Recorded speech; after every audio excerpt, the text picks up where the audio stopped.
Demise of Me synopsis: a married couple on a tiny Thai island cannot possibly be a plot for a horror tale, proper? One morning, the couple discover themselves included in dust in the middle of the seashore, not able to comprehend how they were given there.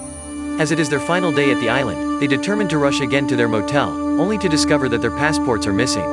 As an end result, they decide to return for an afternoon and find their passports from where they had been last observed. Whilst the scavenge, Neil reveals video pictures in his digital camera that resembles the incidents of the nighttime earlier than. The video perceives gruesome acts of Neil choking Christine to dying, after which burying her within the ground.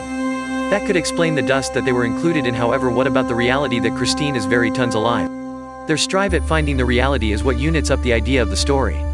Loss of life of me finishing explained. The couple observed that the locals of the island have commenced performing unusual, all of a surprising, and are in fact getting ready for an ominous competition that seemingly happens each year.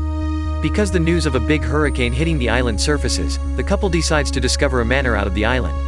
Oddly, the locals attempt to preserve them captive and reassure them that the island hasn't been hit by a hurricane in over 200 years. Fortuitously, Christine meets Kanda, who at once tells her the fact about the island. Seemingly, the pageant that the locals had been getting ready for is surely initiated to hold the island's safety from storms, and it entails the sacrifice of a pregnant woman every year as a part of the ritual.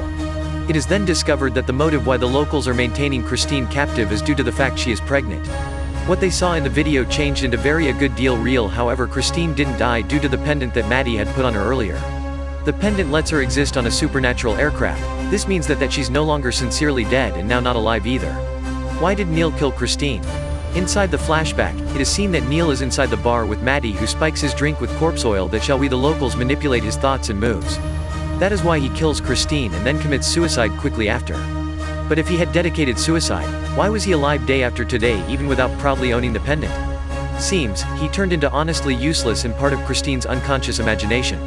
Does Christine die? Christine is compelled into the ritual but manages to escape earlier than it is completed.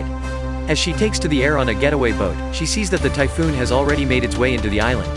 The next day, we see that the whole island is swept via the storm due to the fact the sacrifice wasn't whole, and at the side of the locals are bodies. We additionally see Christine lifeless in the boat. The officer who's in fee of rounding up the bodies finds the pendant throughout the ocean and tosses it into Christine's body bag, which results in her corpse regaining consciousness.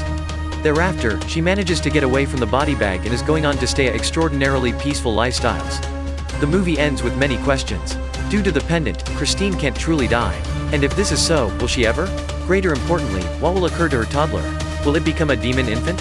Bet the handiest takeaway is that the viewer can check their shiny imaginations with this.